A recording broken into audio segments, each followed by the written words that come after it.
KPBS On Demand is supported by UC San Diego's Art Power, presenting cellist Joshua Roman, performing from his album Immunity, alongside music by J.S. Bach and more. Sunday, June 22nd at UC San Diego's Epstein Family Amphitheater. Reserve your tickets at artpower.ucsd.edu. Good morning, I'm Debbie Cruz. It's Monday, August 15th. How is biological age measured? More on that next, but first, let's do the headlines.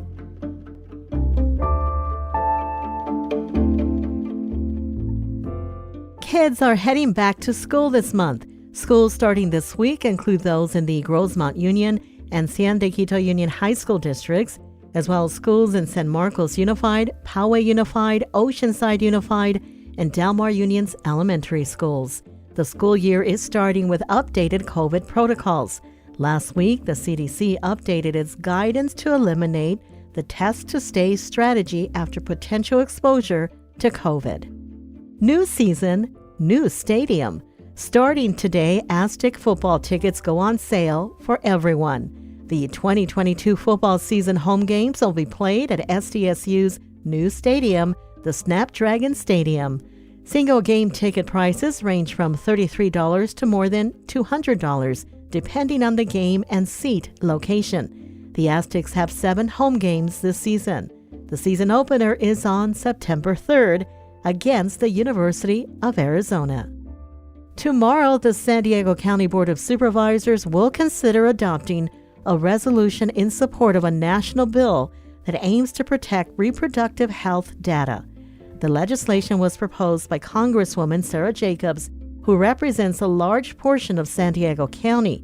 The My Body, My Data Act would require the collection of reproductive and sexual health data to be minimized and for individuals to be able to see and delete their data.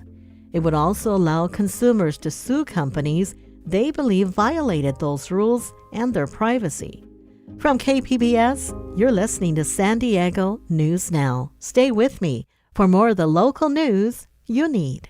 KPBS On Demand is supported by Splatero, helping homeowners pay off debt by offering streamlined access to your home's equity with no additional monthly payments or new debt. Splatero provides a lump sum of payment in exchange for a share of your home's future value. Pre-qualification is available at splatero.com.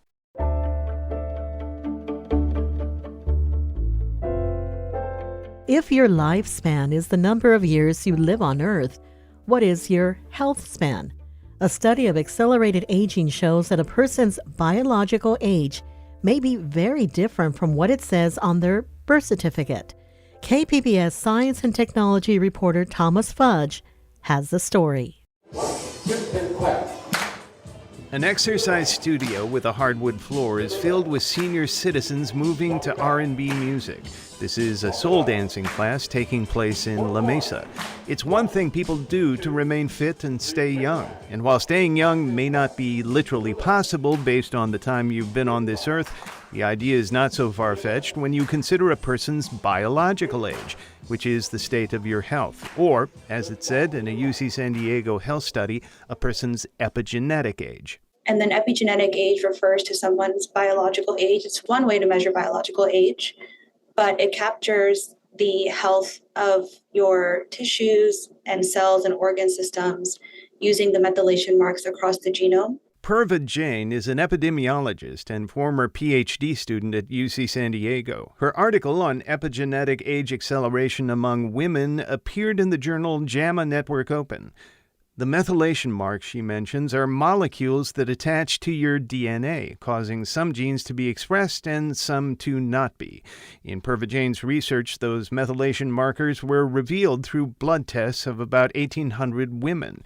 UCSD professor and chief of epidemiology Andrea LaCroix was Jain's dissertation advisor. If a biomarker only matches with our chronological age, we could know that from our birth certificate. But what we're trying to find is a marker that we can easily measure in the blood that tells us whether we're aging faster or slower than our chronological age. The research found that when markers act on your DNA, they can increase the risk of disease and accelerate your biological age.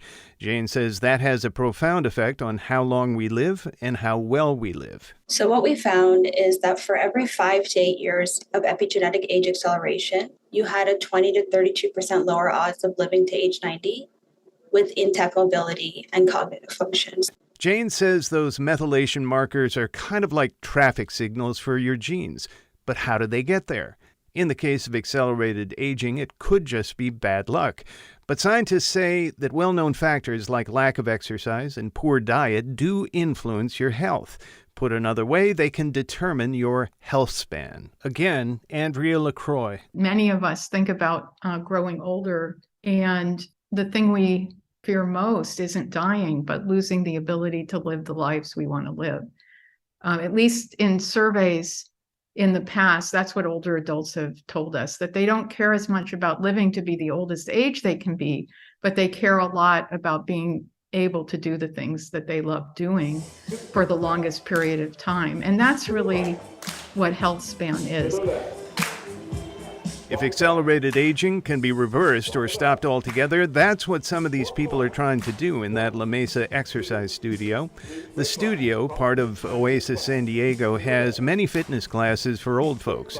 62-year-old Pat Vorman, a retired nurse, clearly exercises here to keep her biological age as low as possible. Oh my gosh, it keeps your mind young, it keeps your heart young, just your whole body keeps you moving, and it's so important for the whole picture of health. Eleanor Smith, who's 88 years old, is one of the fitness instructors at San Diego Oasis. It's not just to stay young, it's to feel good and to be able to do the things you want to do. Of course, some people have seen their health spans run out, like Andrea LaCroix's mother, who has advanced Alzheimer's disease. She can no longer get out of her chair. She can no longer speak. She can't say our names. And we can't tell if she knows us, if she knows that we're her daughters. LaCroix says every person needs to decide what their health span means to them, and that question is crucial when it comes to planning the final years of our lives. Thomas Fudge, KPBS News.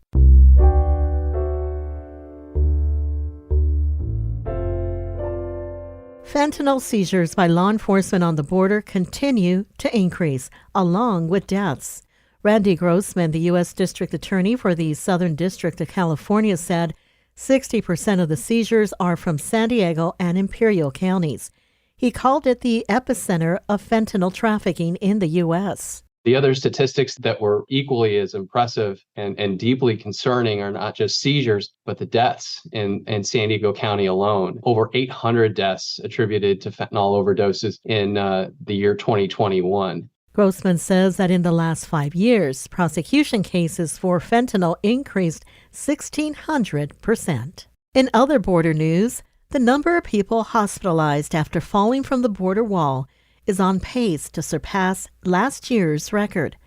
KPBS border reporter Gustavo Solis spoke with UCSD Health's head of trauma about the alarming numbers. UC San Diego Health is on pace to receive a record number of patients who fell off the border wall this year. Over 300, up from last year's 270. Dr. Jay Doucette says that there are so many border fall victims that they've set up a special ward in the hospital just for them. It's not getting any better. The number of border falls is continuing to be the same or a little bit higher. Doucette says that he's noticed the number of patients increase since the implementation of Title 42, a Trump-era policy that blocks asylum to most migrants. He's also noticed more severe injuries since the 17-foot-tall border wall was replaced by a 30-foot wall. The most common injury we'll see would be a fracture of the lower leg. And frequently those fractures are open. That is, the bone has come out through the skin. It's a nasty kind of fracture. Gustavo Solis, KPBS News. Long COVID, a post-viral condition that can develop after a COVID infection, has been the subject of growing concern as case numbers continue to rise. iNewsSource reporter Daniel Dawson spoke to people with these debilitating and disabling conditions, which experts say illustrate the long-term consequences of the pandemic. Taylor Bruni contracted COVID in March of 2020. After recovering from her acute infection, she never really felt better. Chronic fatigue and cognitive difficulties made it hard for her to do everyday things. She had to leave her job and give up her dream of becoming a doctor. Bruni is just one of millions across the country who are experiencing what is known as long COVID, a debilitating post-viral condition that can develop after a COVID infection. Right now, a lot of long COVID patients are learning how to grieve their past lives. People who are going through this type of loss of their bodies, their health, meaning like they can't do the same things they used to. It's a big, heavy thing to deal with. The CDC estimates that long COVID has affected nearly 1 in 4 people in California who have had a previous coronavirus infection. Doctors say that long COVID should be one of the most important reasons why people, regardless of the traditional risk factors, should continue to exercise caution, including getting vaccinated and wearing a mask. For KPBS, I'm iNewsSource reporter Danielle Dawson. iNewsSource is an independently funded, nonprofit partner of KPBS. Coming up, it will soon cost even more to go to Disneyland. We'll have that story and more next, just after the break.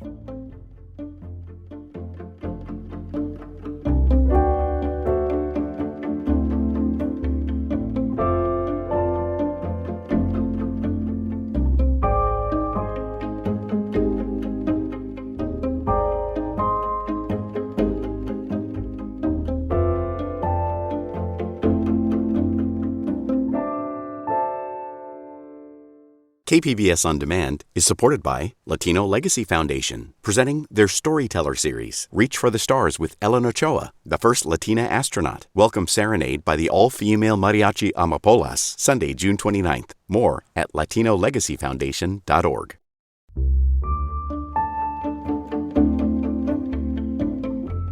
Disney Corporation is making up for pandemic losses by raising prices at their theme parks and for their TV streaming services.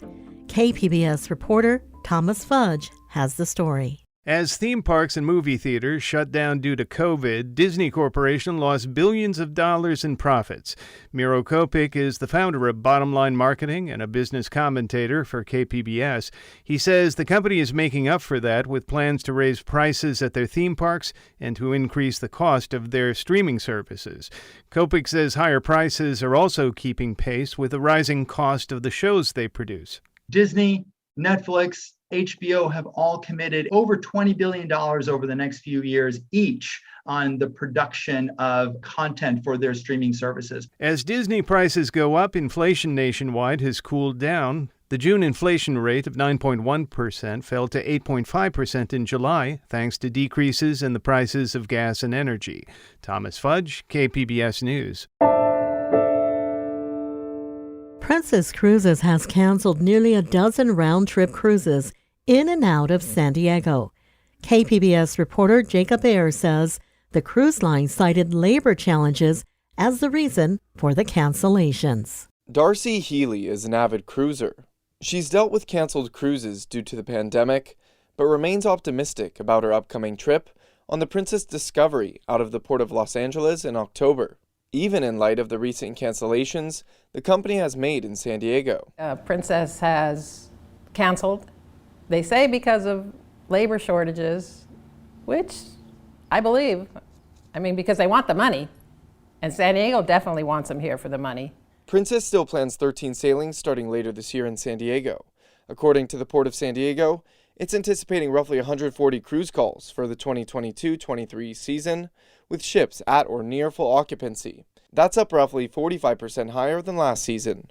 Jacob Ayer, KPBS News.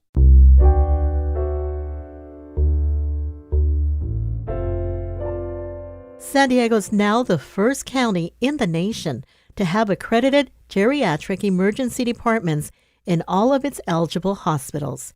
KPBS reporter Jacob Ayer explains why this designation is so important. The geriatric emergency departments specifically cater to seniors who may have dementia, cognitive decline, and physical conditions that make it more difficult to navigate the emergency room. UC San Diego's Jacobs Medical Center is one of the sites, and Susan Nelson was a patient. This is quite different than the regular ER. It had a smaller venue, where there's just 18 beds, very comfy, soundproof walls. The floors were non-skid.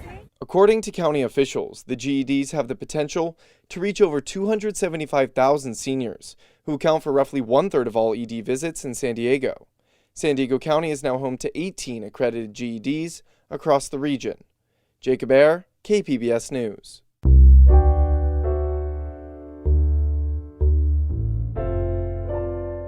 Some students at San Diego State University received a special welcome back to campus Friday. They're not your typical college students, as KPBS education reporter MG Perez explains. The Osher Institute offers classes in partnership with San Diego State, which has been designated an age-friendly university, a designation given to only about 80 campuses across the country that educate the elderly. Most of the returning Osher students are retirement age, like Carol Rainey, who is 78 and a half years old.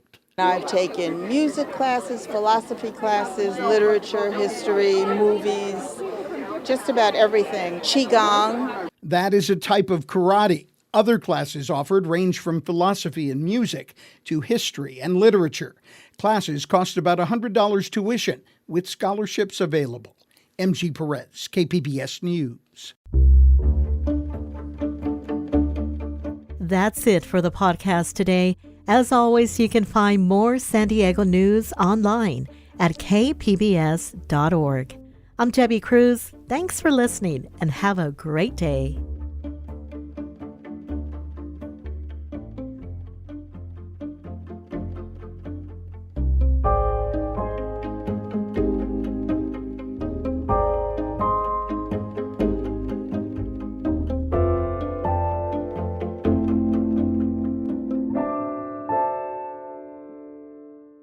KPBS On Demand is supported by Latino Legacy Foundation, presenting their Storyteller series, Reach for the Stars with Ellen Ochoa, the first Latina astronaut. Welcome Serenade by the all-female mariachi Amapolas, Sunday, June 29th. More at latinolegacyfoundation.org.